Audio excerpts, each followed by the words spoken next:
Hello, all my dear students. How are you? Hope all of you are safe and enjoying your studies. Okay, students, today we will do chapter 4 Simple Equations, exercise 4.1. Students, we have already covered from question 1 to 4 in the previous videos.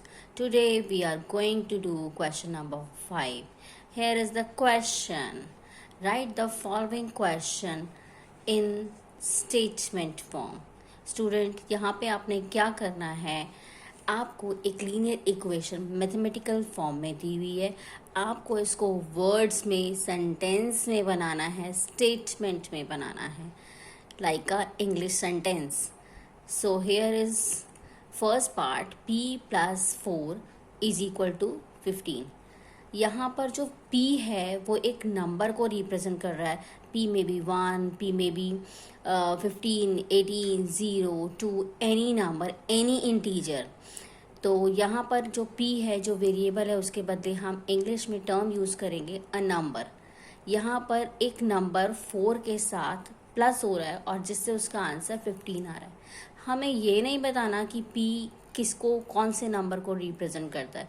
हमें just एक sentence लिखना है. हम क्या लिखेंगे? A number p और simply a number added to 4 gives 15. A number added to 4 gives 15. So here is the first statement. Second sentence is m minus 7 is equal to 3. Students यहाँ पर दो नंबर्स आपस में माइनस हो रहे हैं. यहाँ पर m में से 7 को सब्ट्रैक्ट किया जा रहा है. एक नंबर में से 7 को सब्ट्रैक्ट कर रहे हैं, तो हम लिखेंगे 7 सब्ट्रैक्ट फ्रॉम अ नंबर. याद रखिए, जिसमें से हम सब्ट्रैक्ट करते हैं वो हम फ्रॉम के बाद लिखते हैं.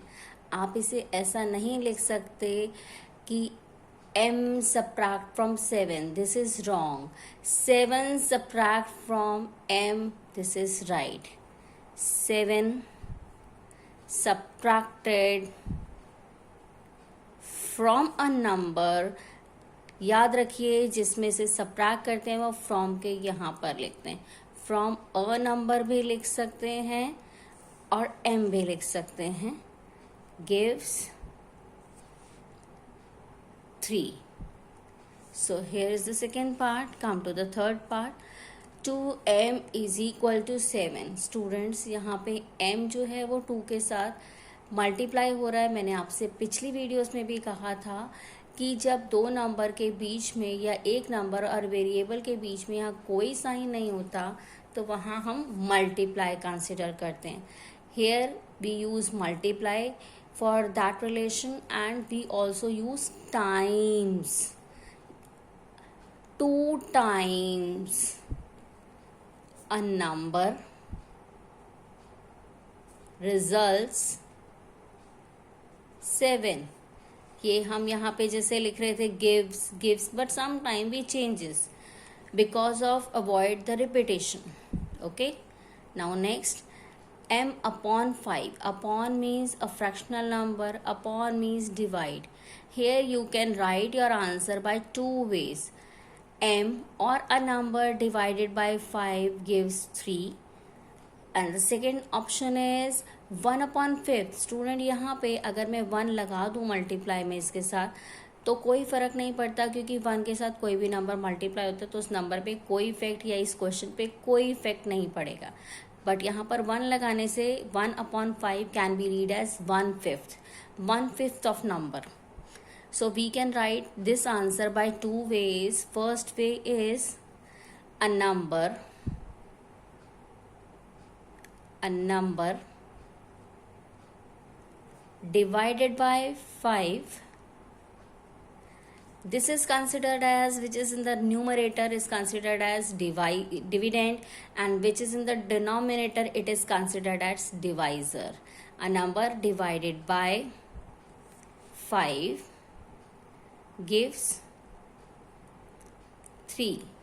Or second option is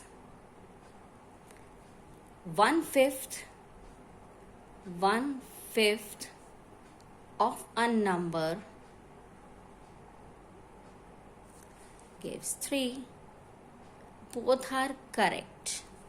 Okay, come to the fifth part. Here is the two relation. 3 is in multiply with the number and 5 is dividing the number. You can say 3 times a number divided by 5 gives 6, or 3/5 of a number gives 6. Again we write in two ways for this part. How? First is 3 times a number divided by 5. Number को पहले हमने 3 से multiply किया, फिर उसको हमने divide किया 5 से, तो हमारे पास 6 आता है. और दूसरा, अगर आप इस m को हाइड करो तो देखो ये दिखेगा 3/5 of a number gives 6. First is 3 times a number divided by 5 gives 6. And the second option is 3/5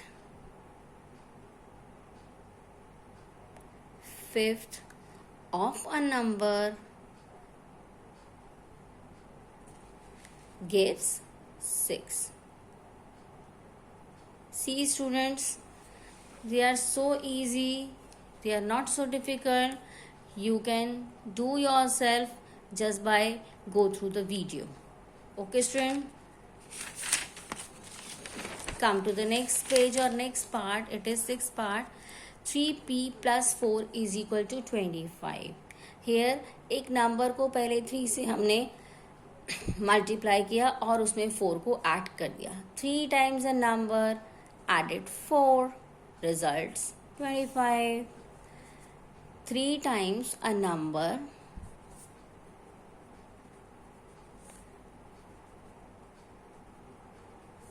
added to 4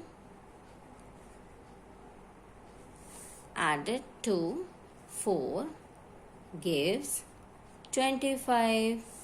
Now it is seventh part. यहाँ पे हमने क्या किया है, p को 4 से, एक नंबर को 4 से मल्टीप्लाई करके उसमें से 2 को माइनस किया है. हम यहाँ पर लिखेंगे 2 subtracted from 4 times a number. यहाँ ऐसे नहीं लिखेंगे कि 4 times a number subtracted from 2, गलत होगा. हमने इसमें से 4p में से सब्ट्रैक्ट किया, तो फ्रॉम के बाद 4 टाइम्स अ नंबर लिखेंगे. यहाँ पर 2 पहले आएगा, 2 हेयर. यहाँ पर आप 2 को वर्ड्स में भी लिख सकते हैं, और आप 2 को सिंपली मैथमेटिकल डिजिट्स में भी लिख सकते हैं. 2 is subtracted from 4 times a number, 4 times a number results 18. Come to the next question. Oh sorry, one part is left beta. Here p is divided by 2, or you can say if you 1 right here, so it is half of 1/2 is called half of a number added to p gives 8. Or another way you can say a number is divided by 4, then I'm sorry 4 नहीं है, यहाँ पर 2 है. A number is divided by 2 and added to 2 gives 8. I am writing here only one way, that is half, 1/2 or half. 1/2 नहीं, half is okay. Half of a number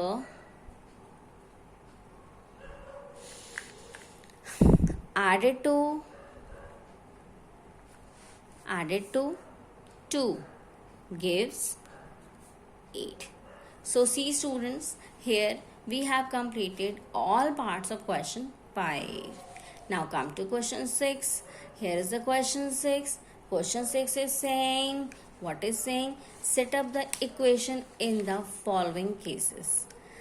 इन कुछ cases में ये आपको कुछ कंडीशंस दी हुई हैं, आपको इसमें क्या करना है, आपको इस कंडीशन के अकॉर्डिंग एक इक्वेशन पर लिखना है.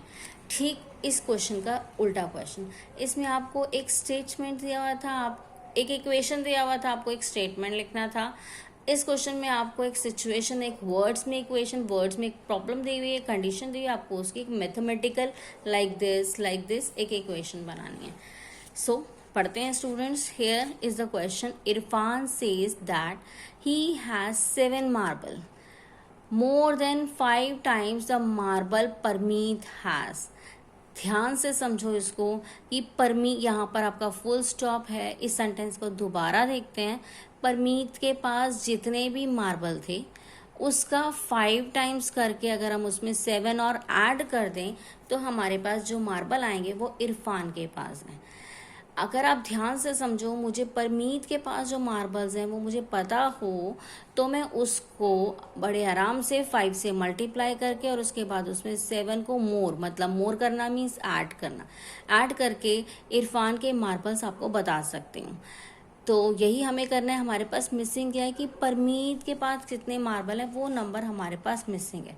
अब हम अपनी मर्जी से 4 मार्बल, 5 मार्बल, परमीत के पास 45, 26 हैं, ऐसा नहीं ले सकते, तो हमें उसे लेट करना पड़ेगा. हमें यहाँ पे क्या कहा है कि ब्रैकेट में एक हिंट दिया है स्टूडेंट, टेक एम हम कंसिडर कर लेते हैं to be the number of Parmeet marbles, की परमीत के पास एम नंबर ऑफ मार्बल्स हैं. एम क्यों लिया? मार्बल एम से स्टार्ट होता है, इसीलिए उन्होंने इसके लिए एम दे दिया. अदरवाइज अगर आपको ये ब्रैकेट में हिंट नहीं दिया हुआ तो आप कोई भी वेरिएबल लेट कर सकते हैं.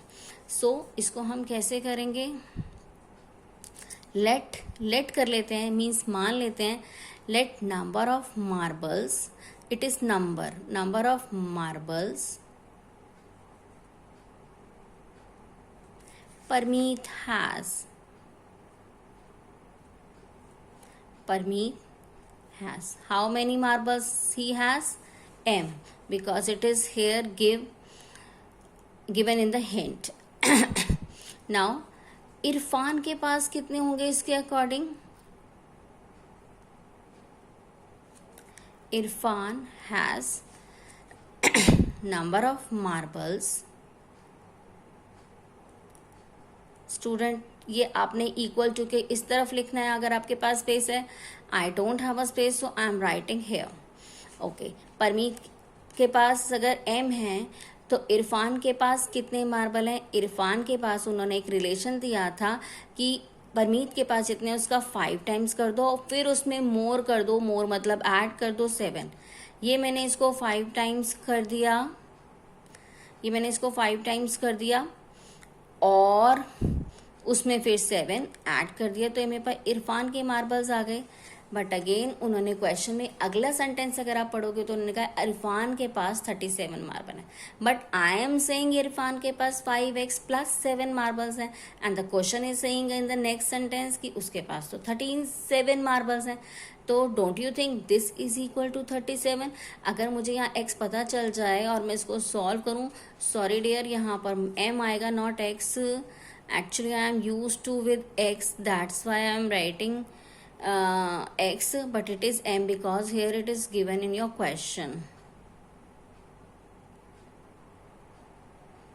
Okay, so don't you think this number must be equal to 37? So this becomes the equation 5m plus 7 must be equal to 37.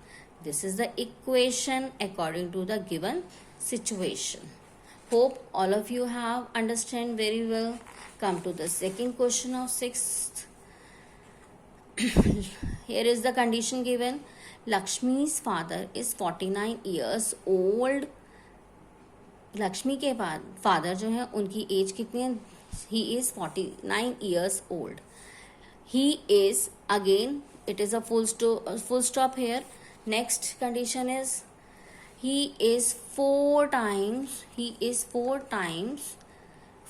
year older than 3 times Lakshmi's age. दूसरे सेंटेंस में उन्होंने रिलेशन दिया है कि लक्ष्मी की एज के को अगर हम 3 टाइम्स कर दें और उसमें 4 year ओल्डर कर दें, किसी को ओल्डर करना मतलब बड़ा करना। अगर मैं आपसे कहूँ कि मैं आपसे या मैं अपने भाई से 4 year ओल्डर हूँ, मतलब मैं उससे 4 साल बड़ी हूँ, तो हम उसकी एज में 4 प्लस करेंगे, ओल्डर दैन में प्लस करते हैं।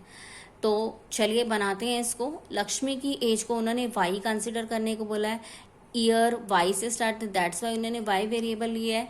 अगर ये हिंट ना दिया तो आप कोई भी वेरिएबल कंसिडर कर सकते हो। एक बात याद रखना स्टूडेंट, जब भी हम एज को लेट करते हैं तो हमेशा हम प्रेजेंट एजेस को लेट करते हैं।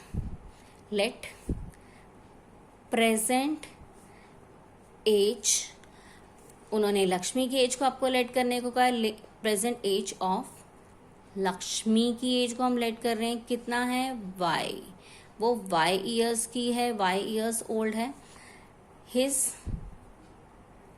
हर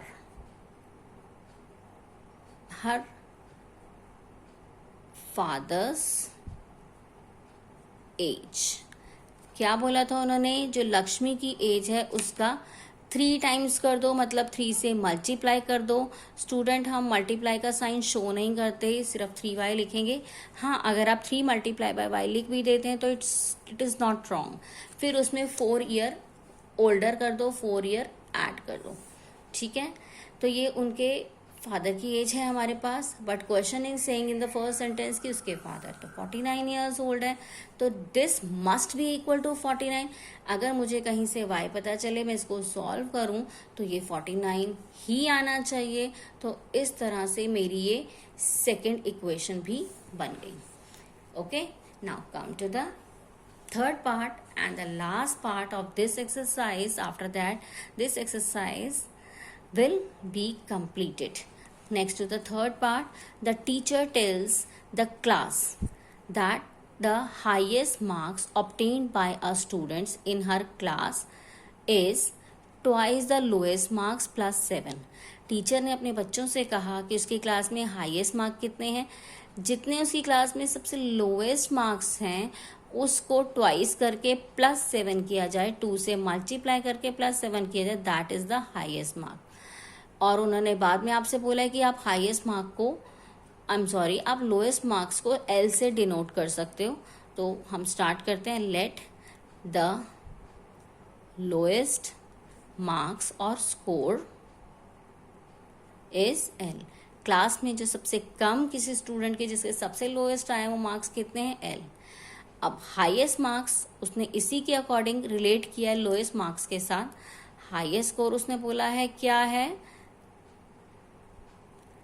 लोएस्ट मार्क्स का ट्वाइस, यहाँ लिखा है देखो, ट्वाइस द लोएस्ट मार्क्स को अगर आप ट्वाइस करो और उसमें +7 करो, तो लीजिए मैंने लोएस्ट मार्क को ट्वाइस कर दिया, मतलब 2 से मल्टीप्लाई कर दिया और उसमें 7 प्लस कर दिया, this will be the highest mark. अगले सेंटेंस में उसने कहा कि हाईएस्ट स्कोर जो है वो 87 है और मैंने कहा कि हाईएस्ट स्कोर 2L+7 है, तो इसका आंसर 87 के इक्वल ही होना चाहिए। तो इस तरह से ये मेरी इक्वेशन बन गई, mathematical equation according to the given solution. So this is completed. I hope all of you have understood very well, and with this we have completed exercise 4.1 of your NCERT book chapter 4. Hope student, if you like this video, if you understand very well, please give me like, subscribe my channel and hit the bell icon, share these videos with your friends so that most of the students get benefited from this. Thank you. Bye bye students.